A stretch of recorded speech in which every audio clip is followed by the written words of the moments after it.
Şimdi de cam seyir terasının bulunduğu Rumkale'deyiz. Rumkale, Gaziantep'e bağlı bir kasaba.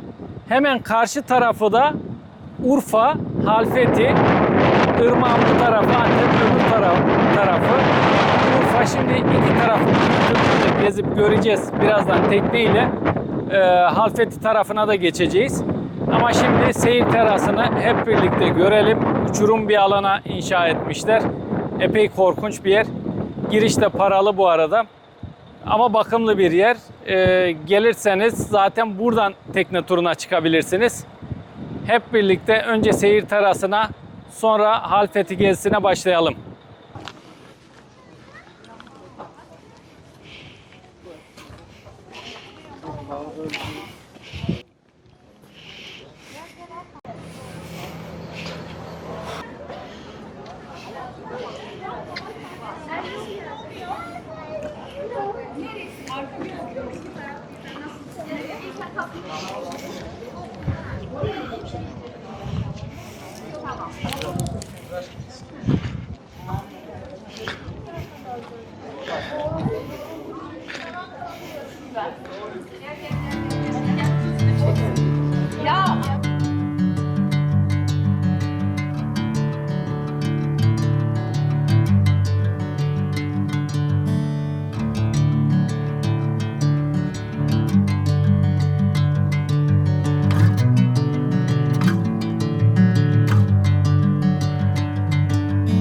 Sevgili dostlar, seyir terası gerçekten korkunç görünüyor.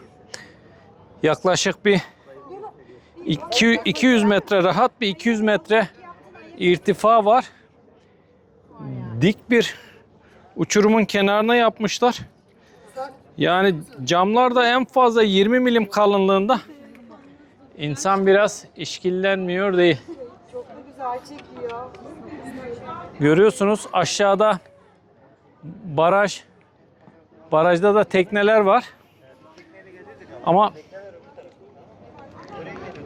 şu karşıdaki Size mi çekiyor? Gruba atıyorum çünkü ben hepsini, o yüzden diyorum. şu karşıda gördüğünüz kale ne kalesi? Ondan tam emin değilim. Tamam. Suat'cığım, bu kale hakkında bilgin var mı? Rumkale. Rumkale, evet. Başka Rumkale bilgim yok. dedikleri kalede o olsa gerek. Su yükselince orta yerde kalmış. Muhtemelen daha önce orası bir dereydi ya da kara parçasıydı. Yani burası bir yarımada şeklinde. Bu şekilde. Doğru Su ama yükselmiyor. öyle mi? Bu Yani bu kadar. doğal bir Doğal bu şekilde. Yarımada. baraj değil mi? Şu gördüğümüz. Baraj değil, burası nehir. Neydi ya buranın adı, unuttum. Evet. Değil ya. Böylece buranın bir baraj olmadığını da öğrenmiş olduk. Doğal olarak bu şekilde yapılmış Rumkale.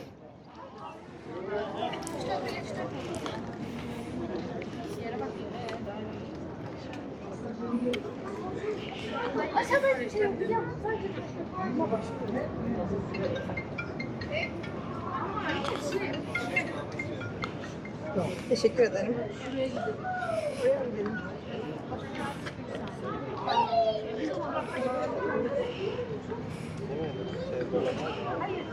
Şu anda Rumkale'yi görüyorsunuz. Aşağısı baraj değilmiş bu arada. Suat'ın söylediğine göre burası bir nehir. Pek bir nehre de benzetemedim. Ben baraja daha çok benzetiyorum ama o öyle der. Rumkale seyir terası. Bu şekilde sevgili dostlar. Gördüğünüz gibi aşağısı uçurum.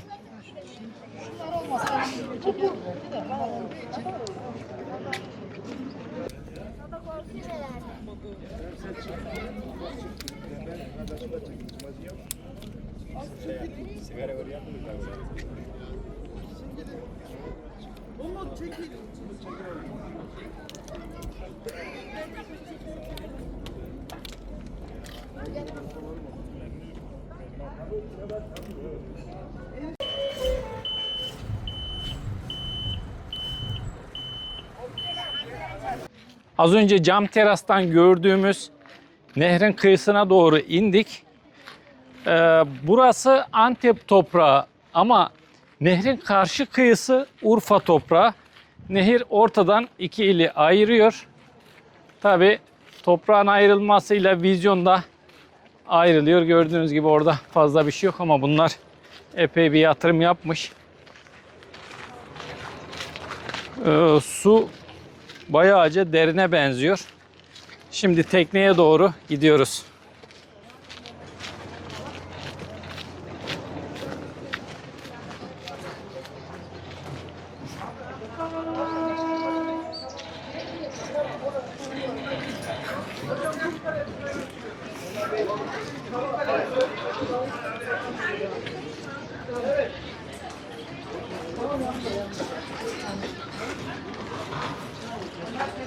Burası geç, yok burası geç.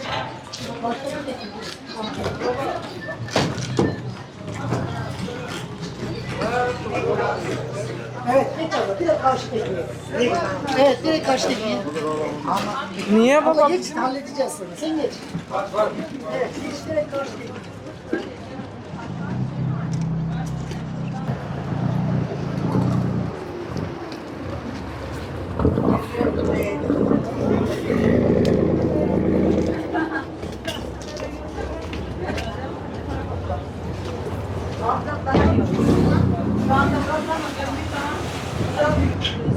Teknemiz metalden yapılmış bir gulet. İkinci katı da var sanırım. Oraya da çıkayım bir.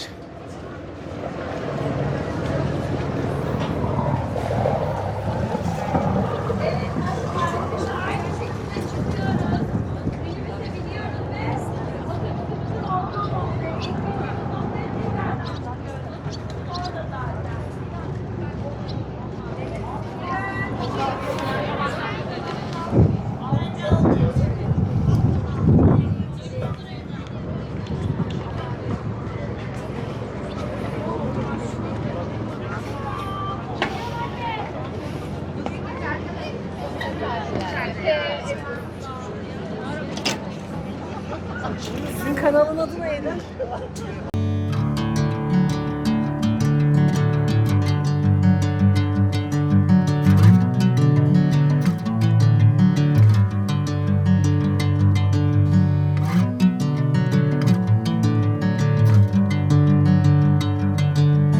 Bring me into golden sunlight.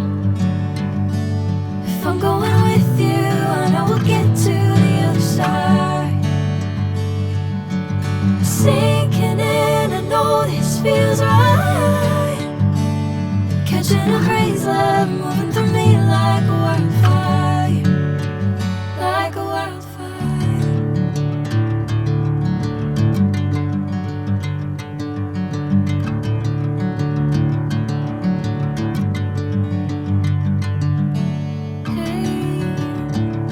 Never the same.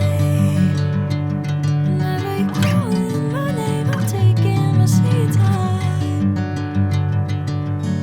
Hey, whatever the plan,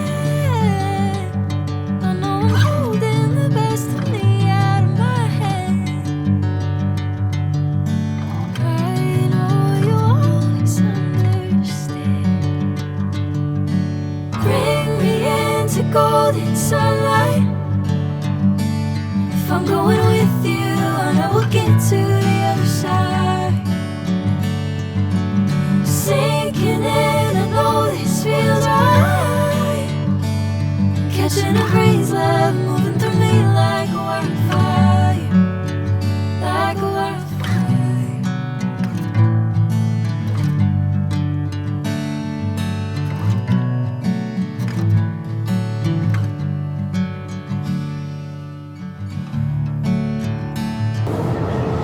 Şimdi su üstüne yaptıkları Duba restorana doğru ilerliyoruz.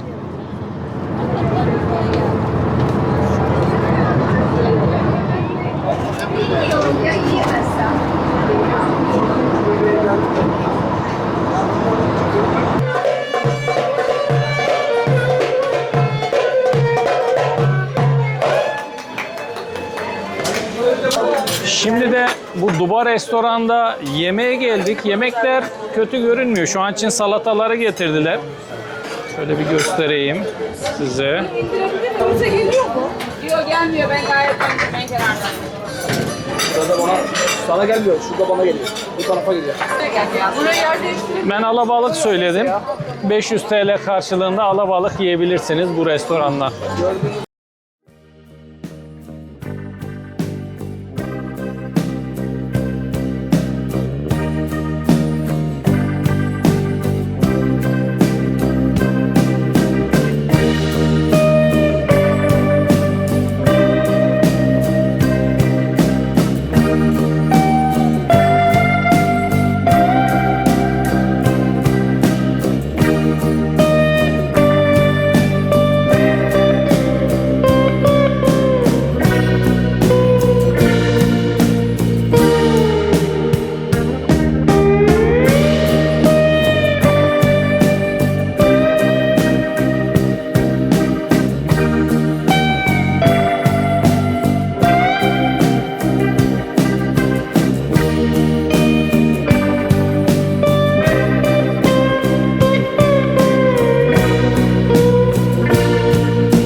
Şu anda köprüdeki sallanma payı da çok hatalı ve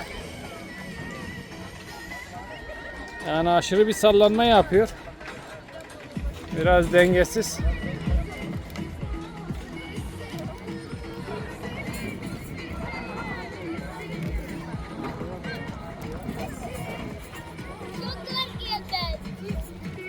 Köprüyü boşaltmaları lazımdı. Ay bu ne ya? Kim sallıyor ya? Sen Mehmet Hocam. Vallahi sallamıyor. Akıllı duruyorum. Ben hiçbir şeye karışmıyorum.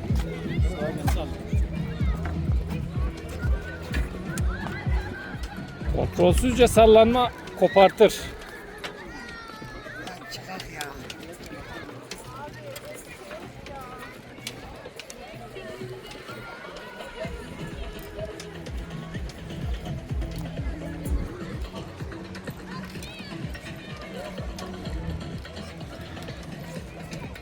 Şu karşıda gördüğünüz geleneksel evler, çoğunluğu taş evler. Aslında şöyle bir tanesini zoomlayayım. Yani bunun gibi tamamen taş evler varmış zamanında. Mimari doğayla ne kadar uyumlu. Şimdi ise betonarme yapılar her yeri işgal ediyor.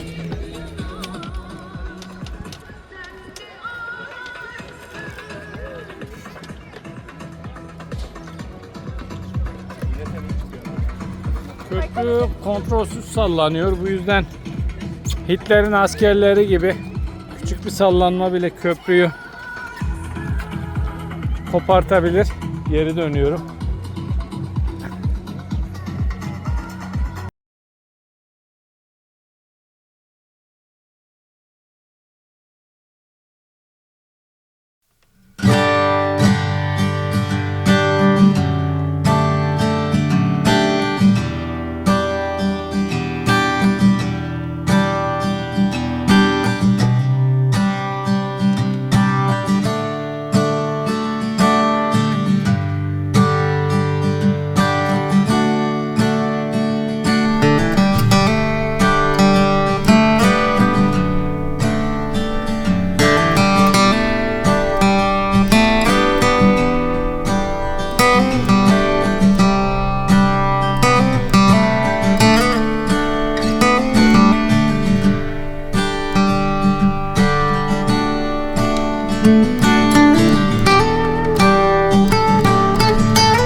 Sevgili gezi severler, bu videoyu da burada sonlandırıyorum. Halfeti gezisi sona erdi. Gölün karşı tarafı Urfa, Halfeti bu tarafı ise Gaziantep. Gaziantep tarafına geri döndük yemeğimizi yedikten sonra. Birazdan Adana'ya doğru dönüşe geçeceğiz. Buradaki bütün işleri tek başıma yaptığımı unutmayın ve YouTube'un yeni algoritmasında yorumlar çok önemli. Videolarıma iyi ya da kötü yorum yazmayı unutmayın. Eğer yorum yazmayı sevmiyorsanız bir emoji bile yeterli. Destekleriniz için şimdiden teşekkürler.